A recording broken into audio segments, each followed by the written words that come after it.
ich war fasziniert, das stimmt auf den Millimeter genau. Warum man in Paraguay eine Sauna benötigt. Ich kenne sowas in Deutschland nur aus dem Topf.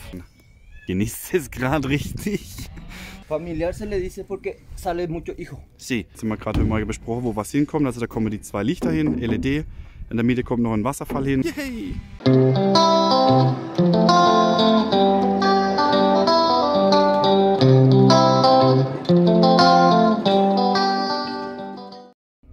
Mittwochmorgen. Die Balke wurde jetzt eingestrichen gegen Wasserschutz. Und die Jungs machen jetzt alles fertig soweit. Und dann ziehen wir noch die Drahtseile, dass sich die Uber dann, also die Traube, hochangeln können. Und im Pool, da gehen wir gleich hin. Der wird jetzt alles vorbereitet für die Lichter, für den Skimmer, für die Einlaufdüse und so weiter und so fort. Und der Juan, der pflanzt uns wieder Palmei. Da gehen wir jetzt gerade mal hin zu dem. Buen dia, Cuba. Er macht jeden Morgen seine Runde. Er muss immer kontrollieren. Und weg ist er. So, die haben wir ja eingepflanzt. Die sind leider kaputt gegangen, beziehungsweise er hier nicht. Der ist noch gut. Aber diese hier. Su hijo familiar. Ajá. ¿Y cómo se llama de este palmera? Palmera familiar y también se le dice areca. Tiene Areca. dos nombres. Dos nombres. Familiar o areca. Okay, also die Palme hat zwei Namen. Areca oder Palmera, also Familiar. Palme familiar. Familiar se le dice porque sale mucho hijo. Sie. Und zwar ist es die Palme, also deswegen heißt sie ja familiar, weil halt die von unten her ganz viele junge Kinder kriegen. Das ist zum Beispiel jetzt so ein Sohn von ihr und die gehen dann, ja, das ist wie so ein, ja, wie so Bambus sieht das dann aus, wo es so rausgeht und das sind aber alles dann mit den Palmeblätter. Okay. Y tenemos acá un nuevo, otro nuevo, ese bien, ¿verdad? Ese palmera. Dos nomás. Dos. Y ese bien también. Este bien también. Okay, also zwei haben wir jetzt neu gekriegt, das ist die hier und die hier, die anderen zwei sind okay. Ah, y un hijo también. Ja, und deswegen heißt die Familia, weil das sieht man dann, da treiben die dann alle raus. Alto normalmente hasta 4 metros más o menos. also die wäre bis zu 4 Meter hoch dann. Okay, super. Perfekto. Ja, dann haben wir noch andere Palme gekriegt, die zeige ich euch jetzt gleich. Sie, und der Juan, wie gesagt, der kommt jetzt einmal im Monat vorbei und kontrolliert alles, weil wir haben halt echt die Jungpflanze, muss man halt echt aufpassen wegen der Ameise, die gehen, also Beispiel Malvesino, ja, die sind jetzt hier, da sieht man es. Die sind jetzt so schön, da gehen die auch nicht mehr ran, die Ameise, die gehen nur an die Jungpflanze. Und der Juan kommt jetzt einmal im Monat vorbei, schaut nach dem Rechter, guckt, ja, was müssen wir hinschmeißen. Also es ist so Kalkpulver, wo man gegen die Ameise dann nimmt und dann gehen die da gar nicht dran. Gut, dann machen wir weiter. So, und das sind jetzt unsere neue Pflanzen. Man sieht, die wachsen brutal schnell, die Kakteen kriegen jetzt Blüte. Jetzt wird eh alles wärmer. Das heißt, die nächsten 2-3 Monate können wir wirklich dann zuschauen, wie die ganze Pflanze jetzt wächst. Die haben wir jetzt eigentlich im paraguayischen Herbst dann eingepflanzt und auf den Winter. Und es ist ja normal, dass so dann der Wachstum einfach ein bisschen langsamer ist. Gut, was ja eigentlich gar nicht so schlecht ist, weil der Rasen, heute mähe ich, also gestern und heute habe ich wieder gemäht, aber das letzte Mal war vor 6 Wochen. Ich genieße es gerade richtig. So, und die kommen auch wieder, ne? Also man sieht es hier, das ist auch so Palme familiar. Gut, dann mähe ich den Rasen. Und dann hoffe ich, dass ich wieder die nächsten 6 Wochen Ruhe habe. Ne, alles gut. Ja genau, da haben wir noch so kleine Büschlein reingemacht, ne? Hier, dann da drüber. Jetzt muss ich gerade mal schauen. Dann haben wir Mandarinebaum, Zitronenbaum, haben wir noch hier reingepflanzt. Da sind sie doch. Hier. Die sind noch ein bisschen kleiner, aber hier zum Beispiel. Ese es Mandarina? Mandarina. Mandarina. Y Limon, Agave, Naranja, also Orange haben wir, Zitrone haben wir. Genau, da ist auch da vorne Zitronenbaum. Und das sind jetzt die Weinrebe, wo wir jetzt dann reinmachen. Wir wie immer abwechselnd dann grüne Weintraube, rote Weintraube, grüne, rote, grüne. Und dann haben wir das so ein bisschen gemischt.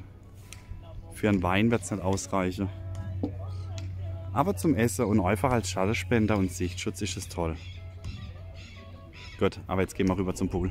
Und der Weihnachtsstern, den habe ich vom Juan geschenkt bekommen. Muchísimas gracias. Muy, muy lindo. Ich kenne sowas in Deutschland nur aus dem Topf. Schön. Richtig schön.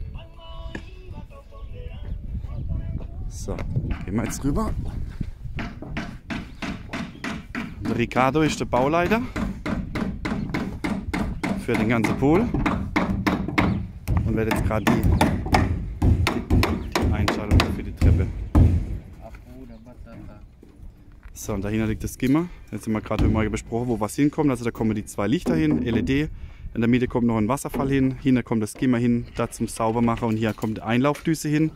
Und hier in der zweiten Treppe kommen auch nochmal Einlaufdüse hin. Ich stehe im Weg. Okay. Listo. Ich weiß, es ist ein bisschen trockenes Thema, aber hier haben wir eine neue Palme. Da drüber haben wir eine neue Palme. Ja. Und da haben wir auch so kleine Sträucher dann drin. Das sind die, ach mein Gott, wie heißen die wieder?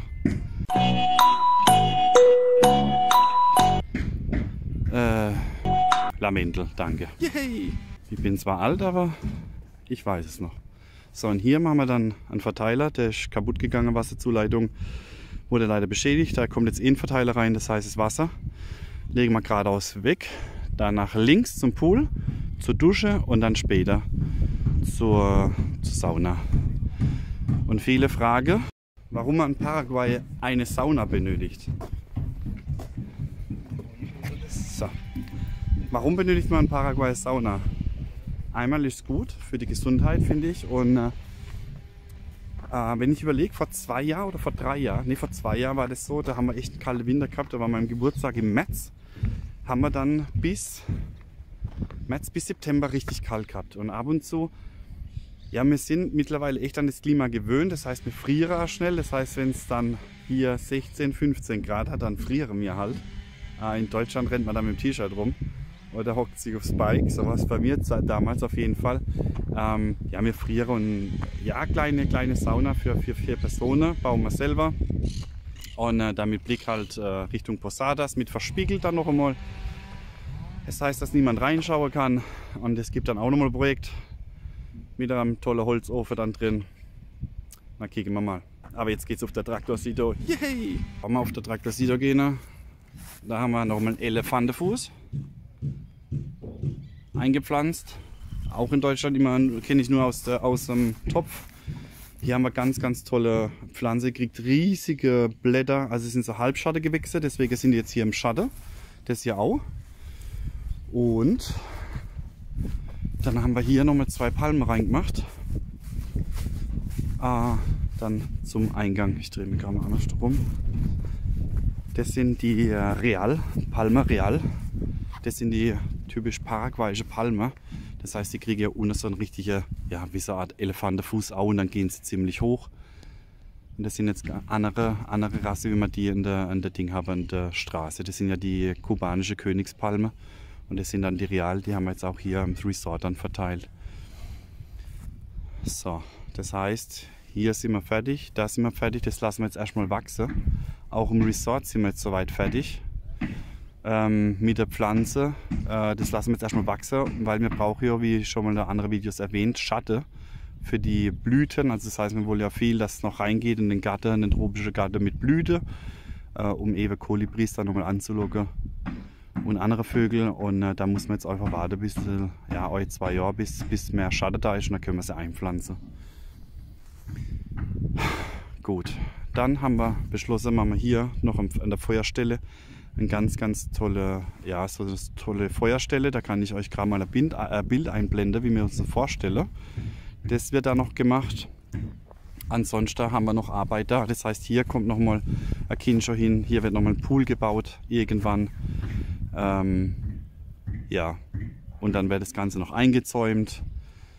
Dann der Poollandschaft wird komplett eingezäumt, dann, dass die Hunde eben draußen bleiben können. Ja, und dann haben wir das Problem mit den Hunden, ne, weil die rennen ja frei rum. Und deswegen wollen wir es einzäumen, weil aktuell werden sie gestreichelt von den Besuchern. Manche mögen keine Hunde und es ist einfach blöd, wenn Touristen da sind, dass die halt Angst haben müssen, da draußen ist jetzt ein Hund etc. Und deswegen zäumen wir das ein. Und dann will ich auch nicht, dass dann die Hunde dann von fremden Menschen gefüttert werden. Also nimmt ja nicht jeder an, aber ist trotzdem ein Hund dabei, wo gern isst. So, aber jetzt geht's weiter. Ich weiß gar nicht, Mittwochabend, Dienstag. Geht dir den wir soll? Miércoles, Mittwochabend, genau.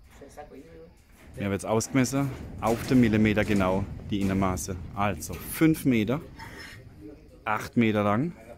2,50 Meter, 2,50 Meter und die Treppe. Und das sind jetzt die Abstandshalter. Alles per Hand zusammengeknotet. Also das stimmt. Ich war fasziniert, das stimmt auf den Millimeter genau. Die Jungs haben richtig gute Arbeit gemacht. Mario, Ricardo, Luis und Erik haben richtig gute Arbeit gemacht. Also das ist mal Qualität. Und am Freitag kommt der Betonmischer und dann machen wir Asado für die Jungs, das haben sie sich verdient. Richtig klasse. Da sieht man jetzt schon das Gimmer, da haben wir den Ablauf dann hier zum Saubermachen. Da ist eine Einlaufdüse, hier haben wir 2 Einlaufdüsen, da kommt ein Licht hin und da vorne, das fehlt noch. Da noch ein Licht, das kommt jetzt morgen hin. Ja, und dann machen wir morgen mit dem Zaun von der Hühner weiter, weil die Omi Rita will jetzt endlich Hühner haben. Gut, dann bis morgen.